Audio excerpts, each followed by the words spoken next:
to Madeleine at the Movies, the Golden Days film review segment, designed to make you feel a little more informed when it comes to choosing what to watch next. I'm Madeleine Swain. The rom-com is a well-established staple Hollywood genre, and in many ways, it should be so simple to get right. I mean, there's literally a formula. Take two appealing actors who have undeniable chemistry, give them a quirky best friend or two, and a meet-cute, and make them hate each other for most of the movie, but make that more about a misunderstanding rather than a fundamental mismatch of personalities and values. And Bob's your uncle. And there are so many successful predecessors to rely on for guidance if you're stuck. Classics starring Cary Grant, Katharine Hepburn, Meg Ryan, Tom Hanks, Julia Roberts in the States, and anything made by Richard Curtis in the UK, just for starters. But you could probably make a similar case for most other genres too, and like them all, it's just as easy to miss the mark completely. And then there's the added challenge of making a raunchy rom-com, which can so easily just tip over into sleaze. When I saw the creatives for the new rom-com One Night Only, I wasn't massively confident. Director Will Gluck has a mixed track record with raunchy rom-coms. Easy A was strong and a great launching pad for Emma Stone, but his last film was the Australia set Anyone But You in 2023, which admittedly did astonishingly well at the box office, but was one of the most unimaginative and derivative rom-coms I've ever seen. Also, One Night Only's lead pairing of Monica Barbaro and Callum Turner wasn't that enticing. I've only seen the latter in a couple of things, including Eternity and Fantastic Beasts, and the former model seemed pretty bland, to be honest. Although Monica Barbaro was memorable as Joan Baez in the Dylan biopic A Complete Unknown, and also held her own in the National Theatre Live Les Liaisons Dangereuses that I briefly covered last week. The premise of One Night Only is, however, encouraging enough for the requisite meet cute. We're a couple of years into the future, where presumably a certain party in the US has rolled out part of its plan to take away bodily autonomy for adults, and sex outside of marriage is illegal. But in order to try and prevent a countrywide uprising of disgruntled and frustrated folk, it is decreed that for one night every year, all bets are off and people can get physical with anyone, no questions asked. Owen, Callum Turner, and Ali, Monica Barbaro, have a couple of meet-cutes. The first, where he accidentally throws up on her, and then the second, where they fight over the last remaining condom in a store. From there, the relationship develops, swerving from loathing to like to the inevitable. Well, there's the obligatory witty but foul-mouthed kid being babysat, and plenty of sight gags and droll exchanges along the way. Turner and Barbaro actually have plenty of chemistry, and there are enough solid jokes to entertain throughout. It's not a perfect rom-com. As my companion pointed out, if you only had one night of free sex for all year, wouldn't you stock up on condoms just in case? Though this is partly answered in Owen's case, as he starts the film dedicated to his longtime girlfriend, played by Maya Hawke, and isn't expecting to be out on the town looking to scratch an itch with the rest of the young, free and single New York population. More of a fly in the ointment for me is that the film shows its teeth, but refuses to bite by not really picking at the politics more.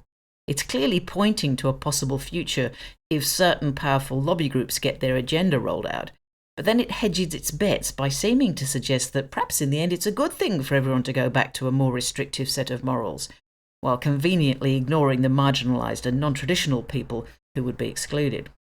Other than that, though, One Night Only is entertaining and manages to be raunchy without ever falling into the totally crass basket. It runs for 102 minutes, is rated M, and opens on the 13th of August. Another tried and tested Hollywood genre is the slasher movie, and it's one that can always benefit from a shake-up and a refresh from time to time. Remember how Scream hit pay dirt by acknowledging the rules of teen slasher movies, then following them anyway, but with a very knowing wink at the audience. Teenage Sex and Death at Camp Miasma is in a similar vein, but it's viewing the whole thing through a very queer lens and with such a meta take on it that the film's eventual conclusion is that the film is making itself, or giving birth to itself, from the bottom of a lake where the original VHSs have ended up, or something along those lines. It does get a little bit convoluted, I have to say. But that's not to say that there's not a lot of fun to be had on the journey. Written and directed by trans filmmaker Jane Schoenbrunn, who is clearly a slasher aficionado, the film stars Hannah Einbinder from TV's Hacks as Chris, a young, edgy, Sundance-winning filmmaker given the task of rebooting an old horror franchise and travelling to where it was shot. the Count Miasma of the title, to meet Billy, the actor who played the original final girl, i.e. the last one left alive at the end of the movie, from the first Count Miasma film. She, creepily enough, now lives there in a remote chalet surrounded by thick forest and snowed in for the season. The glorious Gillian Anderson plays Billy, doing her best Gloria Swanson-like diva in seclusion, and naturally Chris, who to be honest is a very similar sort of character to the one Einbinder plays in Hacks, falls for her almost immediately. Of course, the manic murderer from the films, Little Death, decked out in a white boiler suit or PPE, brandishing a spear and with an aircon vent for a head, turns up to start slashing and stabbing again. Or does he? Is it all a psychological nightmare with gratuitous gore, or are the splatters and slashes real? It doesn't really matter. It's the sort of film you go along with for the ride and don't ask too many questions. There's a lot of wit in the screenplay, and any film that includes the line, "You remade Psycho from the point of the view of the shower curtain," has to be a winner in my book. Even if the romance between Chris and Billy doesn't really convince, no matter how much the fans of both of them would like it to.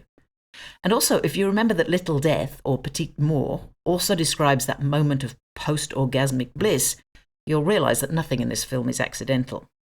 The undeniably bonkers teenage sex and death at Camp Miasma is rated MA, runs for 112 minutes, and is screening in selected cinemas now. And before I go, for the absolute other end of the spectrum to queer slasher movies, there is Young Washington, a very conventional biopic that tells the story of how the US's first president overcame his humble beginnings to rise as a leader. Despite featuring a handful of familiar names in the cast, including Mary Louise Parker, Kelsey Grammer, Andy Serkis and Ben Kingsley, this is a pretty sanitized version of history from Angel Studios, the Utah-based film company renowned for its uplifting and family-friendly films with an unmistakably religious bent. Clearly made on a limited budget, the movie uses a fair amount of generative AI to create its battle scenes and so on. But then Hollywood has always used whatever tricks and special effects it can, so that's not really an issue. More disappointing is that overview whitewashing of history and a somewhat feeble attempt at a romantic subplot. But those battle scenes are quite well done, AI or no AI. Young Washington is rated M, runs for 120 minutes and is screening in selected cinemas now. And that's all from me for this time. Remember that you can catch up with any missed reviews at the website madeleineatthemovies.com.au. Madeleine at the Movies was produced and edited by Blair Purvis. Stay safe and well, and thanks for listening.